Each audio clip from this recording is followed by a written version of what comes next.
Hello and welcome to Deception Diaries. We hope you enjoy today's story. I am not inclined to make a mountain out of a molehill. In childhood, my history teacher described me as extremely taciturn. I didn't know what it meant, so later at home, I looked it up and found it meant restrained and uncommunicative. This largely remains true today. In fact, at work, I am known, or rather, was known as Laconic Lewis, because my name is Lewis Porter. I earned a degree in business administration, and my first job was at ALA, working with Arthur Long himself, who founded the company 30 years ago. Although I wasn't exactly what you would call his right-hand man, I was certainly in the upper tier of his management team. After 3 years there, I met Penny Lane, who worked in the marketing department. Yes, her father, Arnold Lane, was a Beatles fanatic and a bit of an idiot, at least in my opinion. We got along, fell in love, and got married. We bought a 3-bedroom apartment in a fairly decent part of our city, not far from our company offices. Although Penny wasn't exactly my first girlfriend, she was the first woman I truly felt comfortable with. Am I quiet and shy? Probably, looking back on my life. But with her, I felt open. We often talked late into the night, discussing having children and considering buying a detached 4-bedroom house in a promising part of the city. Obviously, I loved Penny, but as it turned out, Penny no longer loved me. I wonder, did she ever love me? But she didn't have the decency to tell me about it. How did I find out? I'll tell you.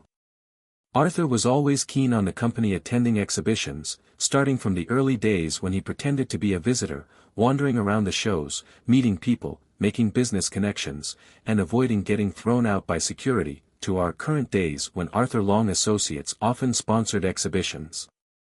There were talks about a new exhibition in Cardiff, the capital of Wales, which he wanted to participate in, so he asked me to visit the site, talk to the organizers, and meet with the business development officer of the Welsh government. Actually, the last meeting was cancelled because the organizer was called to a meeting at the Welsh government office in Holyhead, which was at the other end of Wales, at the very top. As a result, I packed my bags, checked out of the hotel a day earlier, and was soon heading to our home in the English counties. I sent Penny a text message informing her of the change in my plans, but I didn't know if she had read it. As soon as I returned to our office, I had to go into the room where we stored our presentation materials and equipment to put away some things. While I was there, I discovered that my marriage had ended quite some time ago, but no one had bothered to inform me of this fact. The storage area was a large basement designed as a warehouse with various zones for storing different exhibition materials, from brochures to trade show stands, all organized in an alphanumeric system. As luck would have it, I was at the far end of the room, around the corner. 2 of my colleagues came in shortly after me. They started talking, and their words destroyed my marriage. Due to the cavernous nature of the room, the sound of their voices carried very well. Have you heard anything more about Penny Porter and that jerk Dave Rogers? No, what's new now? Turns out, Dave was supposed to go to Cardiff to check out the new trade show at the Motorpoint Arena in Cardiff, but he turned to Arthur and said, why not send Porter instead? That way, he'll be out of the way of what I have planned. No way, seriously. He was that brazen. The cheeky bastard. I don't know why Arthur puts up with that. And he must have known that Dave meant to get cozy with Penny Porter. It's all about nepotism, really. You see, Dave has something that poor Lewis Porter will never have. Dave's mom is Arthur's younger sister, so he gets away with all sorts of crap that no one else would. Yeah, that makes sense. Explains Dave's seemingly charmed life. I feel sorry for Lewis. The poor guy has done a tremendous amount of work for Arthur over the years, and instead of the board position he might have expected as a reward, Arthur sends him on a wild goose chase, allowing his bloody nephew to sleep with Lewis's wife. It's disgusting, isn't it? Don't get me started. I thought about anonymously warning Lewis, but it's not easy. I can't let it get back to Arthur, or I'll lose my job, and with the damn mortgage we took on and the expenses for our 2 kids, I just can't risk it. Yeah, I get what you mean. I'm in the same boat, really. Hand me that box, will you? The one over there. They've been at it for at least a few months, and Lewis hasn't noticed, or at least he hasn't done anything about it. Maybe he knows but either doesn't mind or, like everyone else here, is too scared to say anything. After all, there are rumors that Arthur is considering promoting Lewis to the board of directors. So rocking the boat right now wouldn't be a good move. No, I don't think Lewis stands a chance. Who knows about his wife's affair? Actually, almost everyone in the company. Anyone in the upper tier, certainly all the C-level management. Maybe some others too. Maybe. You know how rumors spread. Anyway, is it true that Penny is planning to divorce the poor guy and marry Dave? I heard that too, though I don't know if it's 100% true. They left the room, having done their work, and at the same time, destroyed my marriage. I didn't even recognize their voices. I finished putting things away and decided to leave the building. It turned out that everything I thought was wrong. The love of my life and my wife was neither the love of my life nor truly my wife. My boss, friend, and mentor was actually a vile piece of crap, and my career at ALA was not at all what I thought it was. In fact, it was all over. My colleagues, whom I thought I could trust, clearly weren't worth my spit, let alone my trust. Within a few minutes, I lost everything that was dear to me. My wife, my future children, my home, and my job. Both of my parents had died before I met Penny, and I was an only child. So losing Penny was a huge blow for me. She was like that song from many years ago. You are my everything, the sweetest song I could sing, but alas, not anymore. I wanted to tell someone, but who? Since I had returned a day early, I hadn't seen anyone who would recognize me, so I could leave work and try to figure out how to deal with this shitstorm. I booked a room at a local hotel and looked for a good divorce lawyer. Find a better one before this cheater does. Fortunately, I managed to get a video appointment almost immediately. Unfortunately, there was only one local law firm that offered this service, so I went with them and spoke with one of their family and marital affairs specialists, Ms. Jane Pleasant. I explained everything I knew to Ms. Pleasant. She took notes, looked at me through the screen, and asked, "What do you want, Mr. Porter?" "I want to divorce her for adultery, but won't we need evidence? Hire a private investigator and all that?" In the old days, long before my father was born, the only way to prove adultery was to catch the guilty couple in the act with independent witnesses, photos, etc. Hiring a private investigator is an option, but they are restricted by laws governing data collection. Intercepting mail has always been illegal, and privacy laws have been strengthened to prohibit phone tapping, email hacking, and the like. We use a local detective, a former police officer. His name is Jeff Lithgow, and he runs a company called Detective Investigations. If you'd like, we can handle all of this for you. He won't do anything dubious or illegal, but if there is evidence to be found, Jeff will find it. It won't be cheap considering his fees and hours, but as someone once said, what price can you put on peace of mind? I agreed with her, but I still needed to know how much it would cost me. I will email you the cost of filing for divorce, but don't worry, we will handle that for you, which is over £600. Jeff's fees might be around £1,000, and our costs will start at £5,000 as our initial retainer, but I will keep you informed of any potential additional charges. However, we are a family law firm and strive to keep our rates reasonable. Do you think I need a detective? Well, she paused for a moment, then nodded. Yes, I would advise you to hire Jeff. We've worked with Jeff since he left the police force to start his own agency, and he is very, very good. Unless your wife suddenly feels a pang of guilt and says, "Yes, dear, I've been having sex with Tom, Dick, and Harry, and I agree to your divorce terms," in all other cases, you will need Jeff's skilled assistance. By the way, do you have any ideas about whom she is having an affair with? If so, how did you find out? I told her about the conversation I overheard. It felt good to have the opportunity to tell someone what I had learned. "This is good enough evidence to start with," she said. "However, you will need more proof if you want to file for divorce on the grounds of adultery, and Jeff, hopefully, will be able to gather the evidence you need. There are other aspects you will need to consider. You almost certainly won't want to continue working for your employer under these circumstances, so I would consider filing a constructive dismissal claim. We are a full-service law firm, so we can handle that side of things as well. I'll pass your details on to our employment law department. If I were you, I would start building your case right now, contact your doctor, and get a sick note for as long as possible for something like PTSD. I'll start preparing the divorce papers.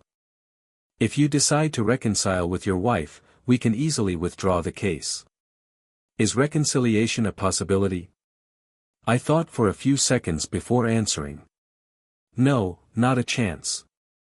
If what those guys said is true, she wants to divorce me and marry Dave Rogers, and I don't see any possibility of reconciliation." She nodded and said, "Yes, I can understand that. I'll also pass your details to Jeff, so he can get started." After we finished our conversation, I called my private medical service and was able to schedule a video appointment almost immediately. They emailed me a sick note for 3 months, citing PTSD due to a hostile work environment and psychological issues. I also received a prescription for paroxetine for my PTSD. I sent the sick note to my employer's HR department. I decided to take the bull by the horns and call Penny. "Hello." She answered the call. Did I detect suspicion in her voice? "How are you, Louis? Are you planning to come back tomorrow?" "Actually, I'm already back in town. When I went to the office, I overheard a conversation between 2 colleagues. They were talking about you and Dave Rogers. Turns out, Rogers is Arthur's nephew. Is it true that you have a relationship with Rogers?" She gasped and asked, "What did you hear?" "That you've been having a sexual relationship with him for many months and that you plan to divorce me and marry him. Is that true?" She paused before responding. "I wish this hadn't happened, Louis. I wanted to tell you myself, discreetly and with care. I still have feelings for you, but I love Dave more. I'm sorry, but that's the way it is. Do you realize this whole situation is so messed up that I'll have to leave the company?" "Oh no." "Why?" "Because all my colleagues in management know, and apparently Dave talked his bloody uncle Arthur into sending me to Cardiff instead of him so he could spend his time having sex with you. Did you know about this?" "No, Louis. I didn't know. And if that's true, well, I'll have to talk to Dave. Whatever is going on between him and me shouldn't involve you or humiliate you in this way. It was wrong. Everyone knows Rogers asked his uncle to get me out of the way so he could sleep with you. How many times has this happened? Was Cardiff just one instance? Or has it happened other times? I don't think so. It was obvious that it had, but Penny didn't want me to know just how much of a crap she was. Are you coming home?" "No. I'm not coming home. I'm staying at a hotel right now, and soon I'll find something more permanent." I ended the call. What should I do? Get drunk? Why? What did my mind and body deserve to be punished for what that scum Penny did? I went to the hotel bar, had a rather decent burger, drank 3 pints of beer, and retired for the night. The next morning, I called a friend who owns several apartment buildings in our city. We arranged to meet for coffee, and he made me an offer I couldn't refuse. He offered me a modest furnished 2-bedroom apartment and a job as the building manager. We signed the agreement, I got the keys, and I moved in that evening. After lunch, I headed to my former home. Fortunately, Penny was either at work or out with Dave, so I was able to get everything I needed from home. Passport, papers, clothes, etc. I felt depressed but managed to cope by consulting with my private doctor. I had long written off ALA as a bad job. I must say, the investigator recommended by the lawyers was damn good. He got photos of those bastards together, and he obtained sworn statements from people who knew about the affair. Apparently, Dave Rogers had made quite a few enemies in the company who were more than willing to get back at him. In fact, I wondered if my two anonymous informants realized I was in the room and intentionally talked about the affair to give me a clue. I suppose I'll never know the truth, but I'll always be grateful to them. I decided to get tested for STDs, and fortunately, everything was clear. The divorce went through, and my constructive dismissal claim was processed through the UK's employment tribunal system. The employment tribunal system is far less complex than the standard UK courts. They tend to be more flexible. For instance, the employment judge, although a judge, never wears wigs or robes. My law firm introduced me to one of their employment law experts. She wasn't a solicitor. She was an executive lawyer named Caris Morgan. She was Welsh, as her name suggested. In fact, she looked like a young Ruth Maddox from when she played Gladys Pugh in High to High. She smiled and said, "I know what you're thinking, and though we're not close relatives, Ruth Maddox is a relation of mine." She reassured me and prepared me for what would happen in the tribunal. What she couldn't prepare me for was how Arthur's representative would make a complete fool of himself. He entered the room dressed in full barrister's robes and a wig. I swear, as he walked in, there was a faint smell of mothballs about him. The employment judge, Mary Patricks, was not amused. "I assume you represent Arthur Long Associates?" He bowed and said, "Yes, Your Honor." "I am not Your Honor. This is a tribunal, not a court. Wigs and robes are not customary attire here. Please remove your wig." "As you wish." He removed his wig. Caris whispered to me, "Oh, he didn't like that. He's clearly irritated because he thought he could use his barrister status to intimidate us mere mortals. I won't bore you with the details. I am taciturn, remember." But the case went very poorly for Arthur Long's partners. Mary Patricks agreed that if the company owner not only knew about his nephew's affair with a colleague, but actively facilitated it by arranging for the husband to be sent away so the nephew could meet with the married woman, it meant that the employee-employer relationship was irreparably damaged and constituted constructive dismissal. The payout I received was £80,000. Additionally, I got severance pay, holiday pay, etc. The industry we worked in was small but profitable, and soon rumors about what happened began to spread. It wasn't me. Honestly, remember, I'm taciturn, right? In the end, despite his sister's protests, Arthur fired his nephew. It was generally considered too little, too late. He lost several senior employees because they realized that if he would conspire with his nephew to allow him to sleep with a member of the executive team, they couldn't rely on him. The divorce proceeded fairly quickly. The evidence from Jeff's company and the evidence used in the constructive dismissal case were also presented in the divorce proceedings. It was a standard 50-50 split. I felt irritated that Penny essentially benefited from being an unfaithful wife, but I was free from that cheating woman. So in that sense, it was worth it. I set up a home-based consulting company and took on several of Arthur's clients, which was good. After the tribunal settlement money was transferred to my bank account, I decided to muster up the courage, called Caris, and asked her to meet for a drink. To my delight, she agreed. She looked stunning and surprised me, in a good way, by ordering a pint of beer from South Wales. I had my usual pint of beer, but no more. Yes, I'm taciturn, but not foolish. We chatted while we drank, and it turned out she was born in a small town in mid-Wales, which was actually very close to where my grandparents farmed. She took my hand, looked into my eyes, and said, "See, I knew there was something special about you. You're a Welshman in disguise." We both laughed at her joke.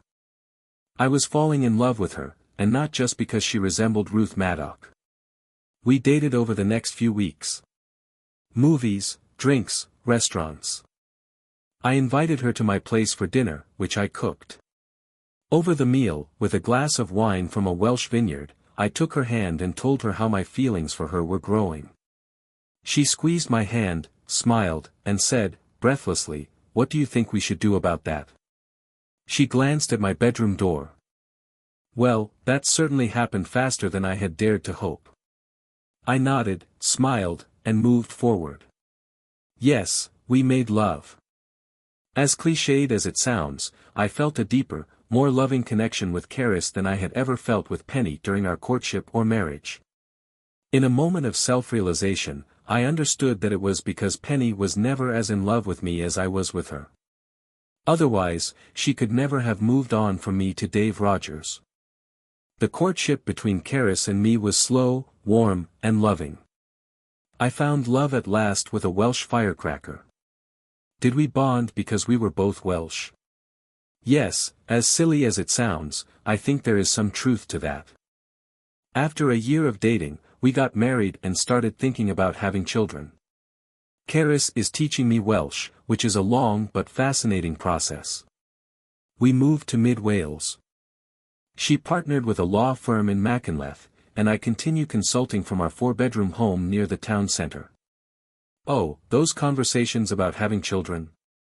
They've turned into discussions about what color to paint the nursery. It's been 2 months now, and we couldn't be happier. Did Penny and Dave get married? I don't know, and honestly, I don't care.